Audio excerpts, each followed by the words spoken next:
Hi, this is Eric Martin with BoardGameGeek. I am here with Chris Cantrell from Riot Games. We're going to be looking at Tellstones, new from Riot. Riot, most famously known for League of Legends, which Yeah. I hear is an online game. I don't know what those are. It's completely Yeah, foreign it's an to me. online game. Yeah, I've been at Riot for I guess coming up on 9 years now, so 8.5 years or so. And it's been exciting to kind of watch that transition with League of Legends and then Legends of Runeterra and Valorant and our video games and Blitzcrank's Pro Roundup.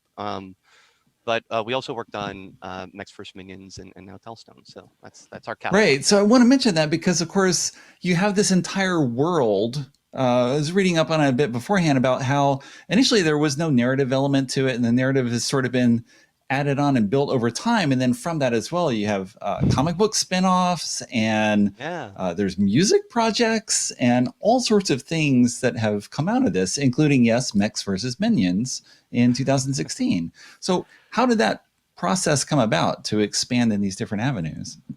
I think that's a really good question. And I think what it stems from, for me, more than anything else, is that Riot really tends to center back on first principles, like what's the best thing for players, what's the best fit.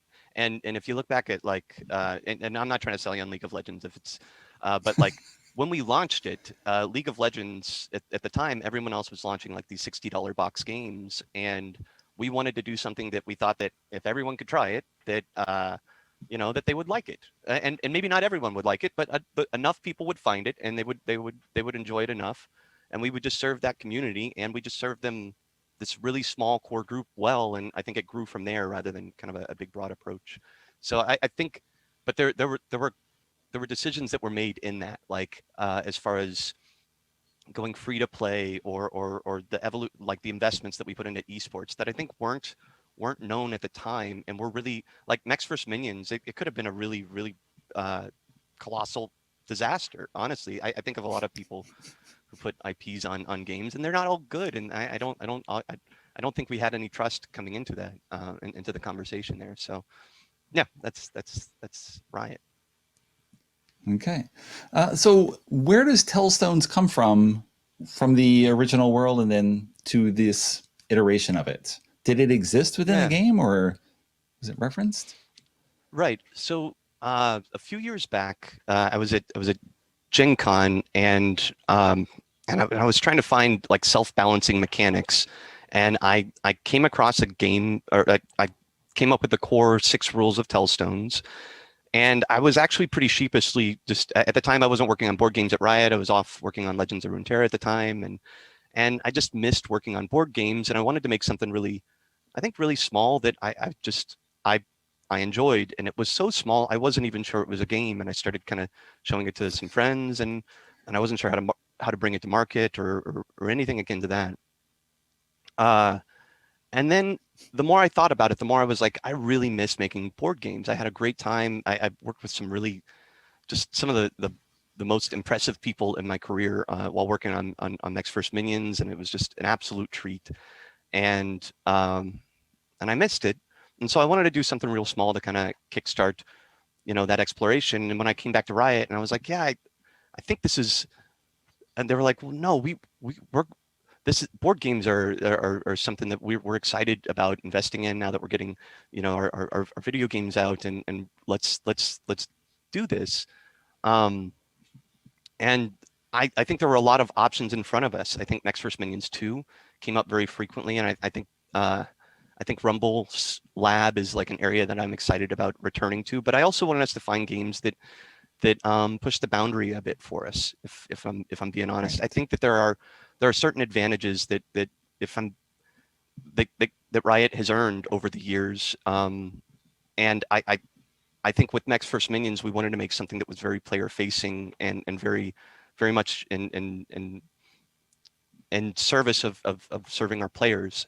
And I think with Tellstones, we wanted to kind of replicate that, but pick a very different style or feel for our game. So Right. sorry if I'm If you if I'm had a babbling about Mechs this too much. versus no, it's good. I mean, if you had a Mechs versus Minions 2, it feels like you'd Yeah, kind of be locked into that forever yeah.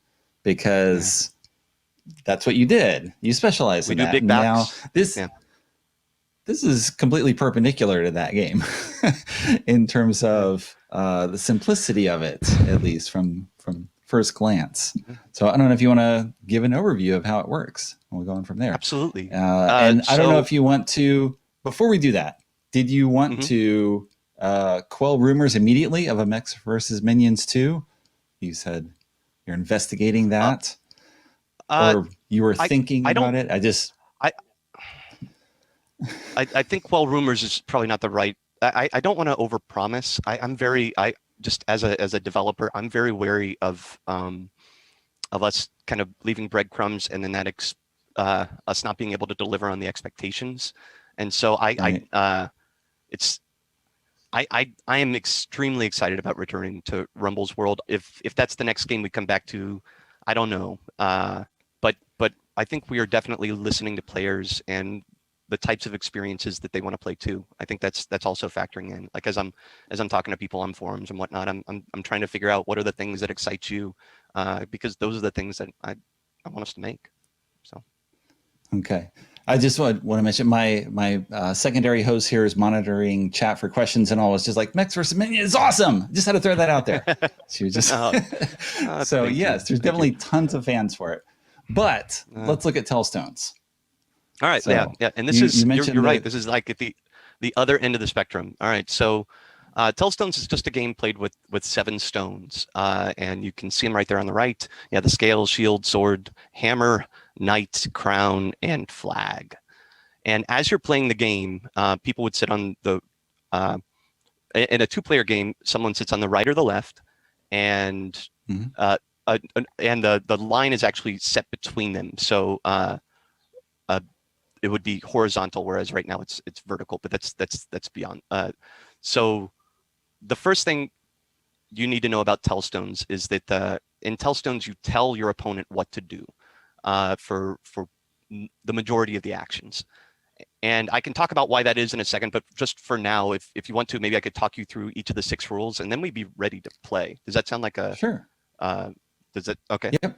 All right. So the first rule that I'll teach you is place. So I would pick a stone and I'd say, hey, the shield, will you place the shield in the center? Perfect. Now it's important that I ask you to do it and not just do it myself. And we can talk about that in a bit. And how about just so we see clarity, I would take an action, you take an action. You don't have to take the same action I just took, but since I'm teaching the rules, how about you have me place one too? Okay, so Chris, place the flag. Place the flag on the right or the left? Top or bottom? On the bottom. All right. All right, cool. So we can always place as long as there are cards available in the pool over there. The second action you can do is you can hide. So I would go to you and I'd say, hey, the shield, will you hide that one for me? Hide the shield. And then you would hide it face down. Okay. And to hide it, you flip it over. Yeah, pretty simple. Now, I didn't say this earlier, but you probably want to remember what's on the other side of that. That's a central thesis of the game. That's right. But all right. So let's say we get to a point where we're hiding. I'm telling you to place. I'm telling you to hide, and then we can also tell to swap. So that's the third action, and that's just what you would expect. I would point to two stones that are on the line and say, "Will you swap those for me?" All right. So at this point, it's just only very two right now. Exactly, and then you would do it.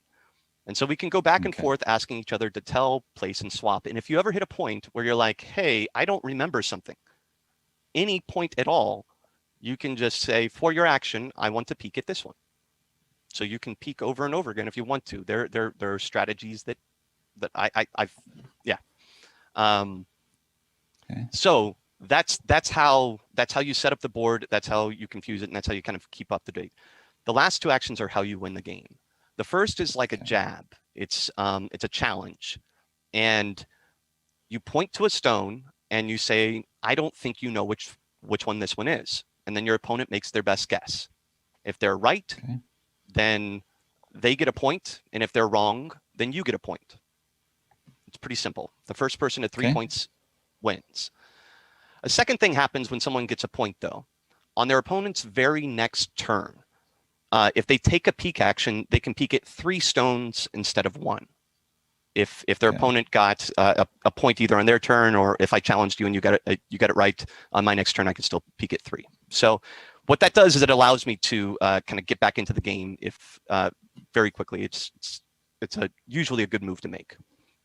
And then the final action is a boast, and a boast will help you basically just win the game. When you're boasting, you're saying, I know all of the hidden symbols, and your opponent only has 3 options. They can say, I believe you, have a point. Now, if that's not your third point, that's not honestly a bad play, because you can give them a point and then immediately peek at 3, and you're right back in the game. Right. But if it's your third point, then they would win the game, so you probably don't want to do that. So your first option is like, I believe you, have a point, like get off my lawn. All right, fine. Your second option is to say, I don't believe you, prove it. And at that point, the game is over. It doesn't matter who has more points, who's ahead, who's behind. All of that goes completely out the window. All that matters is if your opponent can name every one of the symbols in any order they want, name and flip. And if they get even one wrong, they lose the whole game. And if they get them all right, they win the whole game. Okay. Or the third option is you can say, I believe you, have a point. I don't believe you, prove it. Or you can say, I don't care because I know it too. And at that point, you've effectively stolen the boast from your opponent. And they only have 2 options. They can say, all right, I believe you, have a point, or I don't believe you, prove it. And that's the whole game. Now, it sounds simple, and it is. It is a simple game. And what excites me about it is, like, this is also a game that you could play. Like, it's not difficult to deduce with like a deck of cards. And I would encourage people to download the rules and try it if they think it sounds appealing at all, because I don't think this game is going to be for everyone. But I've found, I guess, just in my playtest, that the game has really it's evolved with me. Like I look forward. I worked on Mechs vs. Minions for about 3 years, and by the end of it, I still loved it, and I was still very proud of it. But I wasn't as eager to get it to the table, just because I've just done so many different playtests, and that happens when you develop games after a while. I probably have one more full playthrough with my daughters at one point, but beyond that, it's just kind of like a yeah. It's like I don't need to bust it out and that's okay. That's where that fits in my collection. But what's interesting for me is that with Tellstones, I still really look forward to playing it, and that's actually very rare for me. So I don't think it's going to be for everyone, and I think there's going to be a subset of people who might look at it and just, for whatever reason, memory is just a mechanic that just doesn't sit well with you, and I think that's completely fine. I want people to know that this game has memory as an element, so that if that's how they feel, like they can buyer beware, I guess. But with that said, I think the magic for me is not in the memory. The magic for me, the magic, man, I sound like what excited me about the game, what excited me about it was not in memorizing. The real game is when I can spot in you whether or not you've lost track before you can spot that I've lost track. That's where the real meat of the game is, but it's hard to find that, I think, in just from reading the rules. So if you want to try yeah, we can try. Let me just mention, I mean, I can completely understand that. Yeah, with Mechs vs. Minions, you spent like 3 years eating the same flavor of ice cream, and you're like, I am ready to have other flavors. But this looks more like, I mean, just from the description, it is much more like an interactive cooking. I don't know. Like you're working together, and yes, you're playing off the other players rather than just playing the game. Yeah. I mean, yeah, there's lots of games like this. One of my favorite games is The Mind. I don't know if you've played that, but I love The Mind. That as well as it's all about the players. Yeah. And yes, it seems like there's no game at all, but it's all about the people that you're around the table with. So yeah, happy to give this a try very quickly. I think Nikki's packing it up. Like, oh. Well, she's showing it off, and let me just mention. Yeah, people in chat are definitely surprised at how large these components are. You look at a picture, and it's not really clear to scale, but this is like Nikki's palm. I mean, it is a big piece. So, yeah. It's got some real heft to it. So I okay, yeah. yeah, we spent a long time because there's a version of this game that that we could have done with 7 cards that I think probably would have felt expensive at $1. Like if I were at a con saying, "Hey, I'll sell you these 7 cards for $1, and I'll teach you the game." Like that, just that, like, and that's one of the really interesting problems that I think we encountered, and one of the interesting challenges with bringing this game to market. Because I really I really believe in it and I really like it, but it's not going to be for everyone. Yeah, I'm sorry. Yeah. But the magic of this market as well is you don't need everyone. If you have 5% of people Yeah, who go gaga, that's a huge number of people still. So yeah, so be it. I guess that's true. All right, All you right. want to try around? Yes. Chris, place the crown. Okay. Oh, I just jumped in there to go first. No, that's awesome. Place the sword up top, please. I feel who is our who's Nikki. our I feel Nikki. All right. Thank you, Nikki. Yes. So now you only place on the top or bottom. You don't go in the Yep, middle? Or you correct. okay.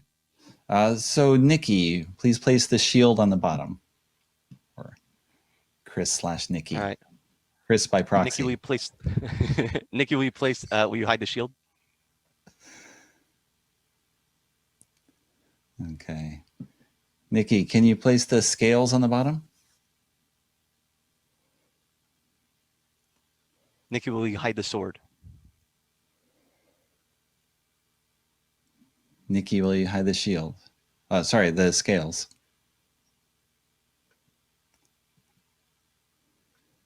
Nikki, will you swap the bottom too?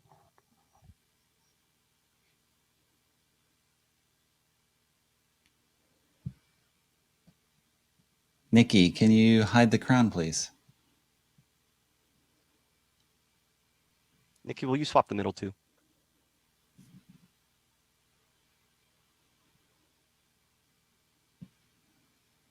Okay. Um, Nikki, can you add the flag to the top? Nikki, will you hide the flag?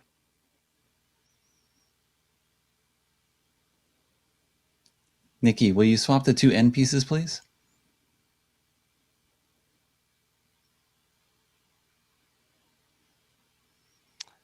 All right. I'm going to challenge you the second from the bottom. Second from the bottom is the shield. She flips, and it stays face up until we hide it again. Ah! Boom. All right. So you take whatever action you want, but I'm going to turn around if you decide to take a peek. Okay. Yes, I will take a peek, please. All right. Nikki, can you reveal the top 3? Yep. Mm-hmm. And the mustache. Got it.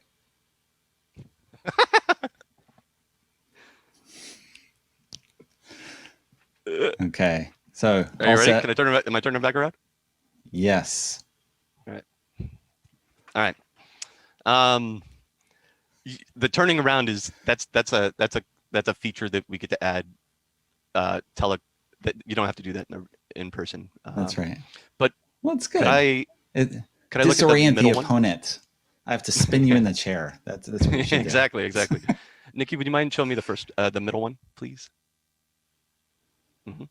But only me. Okay. So yeah, hide. Yeah, Oh, I yeah. just looked at it. All right, That thanks. was the Perfect. mustache. Your turn. Okay. Nikki, can you turn the crown? Can you hide the crown, please?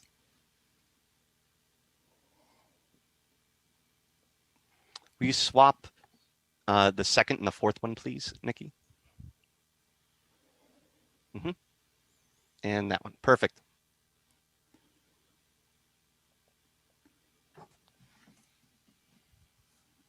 Okay. And to challenge someone, what do? You Just you point to ask one.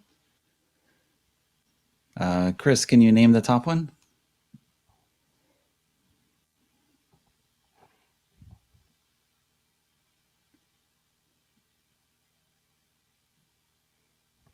I think it's the flag.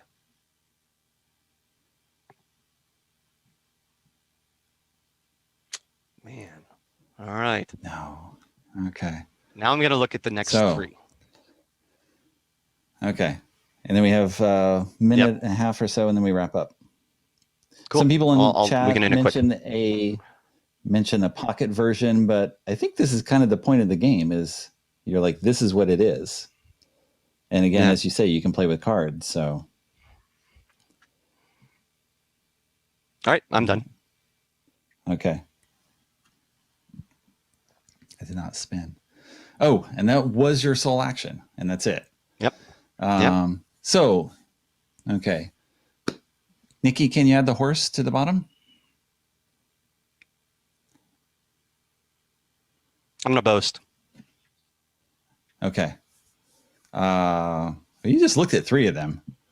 I did. So you did, and I've mostly been talking, which is terrible for memory. You can. I'm sorry. No, I wasn't trying to. I wasn't trying to do. Well, that is an aspect of the game. I wouldn't do that to someone's first game. Yes, overlaying the presentation there. I've had this happen before with demos. I apologize. I'm not trying to. No. We'll have you both to end it. So yes, I don't believe you. You got to prove it, just because we're almost out of time. All right. So I'm going to say the bottom hidden one is a flag. Yep. I think the top one is a sword. He says apprehensively. Yep. All right. No. You win. That's the whole game. Okay. That's it. Woo. Yes. Playing memory with things happening in between. And yeah, it could be a different experience every time you play because you're going to be in a certain location, a certain experience. You're playing, in the restaurants. This would be perfect for a restaurant game. It's also very, very different at 4 people because I think one of the challenges with the game is that with 2 people, you feel very much pressured and you feel like you're being blamed for your lack of memory. And I think, just educationally, like in our education system, we go through life and we're constantly judged for our memory. It feels very personal. It feels very, I guess, almost like pop quiz. And you're like, I'm not good at this. So memory is a very difficult thing, I think, to navigate just as a mechanic for that reason. Yeah. Right. But the 4-player game, what it does is it really diminishes the pressure on one person. And so it's not like you're picking on the weak link. What you end up doing is it's team versus team. So if you and I are on the same team and you've forgotten, then we can talk about it. And if we've both forgotten, then it doesn't really hurt either of our feelings because like we don't feel bad because we both forgot, right? Right.